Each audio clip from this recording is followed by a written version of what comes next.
अगर हमारी सैचुरेशन 94, 95, 96 है या उससे ज़्यादा है, तो उसका ये मतलब है कि अब हमारे बॉडी में, शरीर में ऑक्सीजन की जो ब्लड में ऑक्सीजन है वो सफिशिएंट है, और इससे हमें घबराना नहीं चाहिए। हमारे सब टिश्यूज़ को, चाहे हम ब्रेन की बात करें, किडनी की बात करें, लिवर की बात करें या और किसी ऑर्गन की बात करें, enough oxygen is reaching these organs. इसलिए ये ज़रूरी नहीं है कि अगर आपकी ऑक्सीजन सैचुरेशन 94, 95 है तो आप ऑक्सीजन लगा के उसको 98, 99 करें।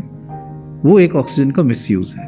तो ये समझना बहुत ज़रूरी है कि हम ऑक्सीजन का मिसयूज़ ना करें, क्योंकि वही ऑक्सीजन उस व्यक्ति के काम आ सकती है जिसकी ऑक्सीजन सैचुरेशन 90 से कम हो या 80s में हो।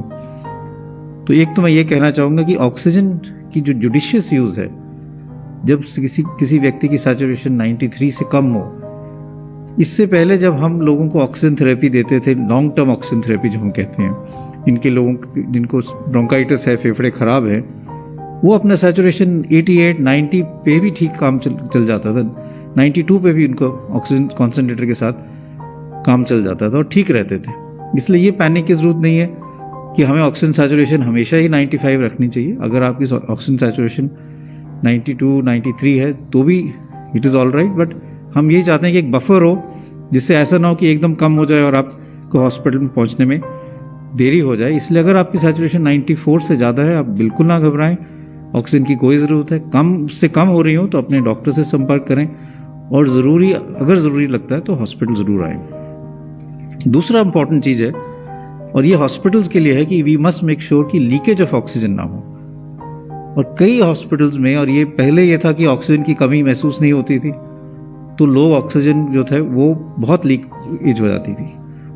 एक एग्जांपल दूंगा कि लोगों ने ऑक्सीजन लगाया नाक से, अब आपका खाना आ गया, आपने खाने के लिए बैठे, ऑक्सीजन की ट्यूबिंग निकाली, बेड पे रख दी और खाना शुरू कर दिया, लेकिन पीछे से ऑक्सीजन बंद नहीं की, तो वो ऑक्सीजन जो ट्यूबिंग से निकली जा रही है वो वेस्ट हो जाएगी।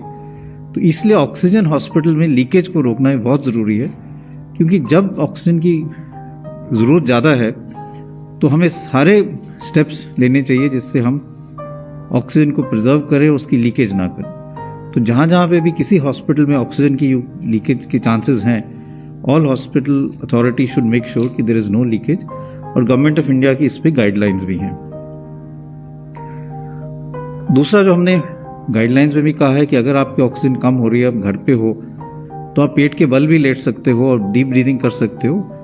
प्रोन पोजिशनिंग से आपकी डायफ्राम की एक्टिविटी भी बढ़ जाती है, लंग की कैपेसिटी भी बढ़ जाती है, क्योंकि जो हमारा पिछले वाला हिस्सा है जहाँ पे लंग लोअर लोब ज़्यादा है, लंग का एक हिस्सा ज़्यादा है, दैट कैन एक्सपैंड मोर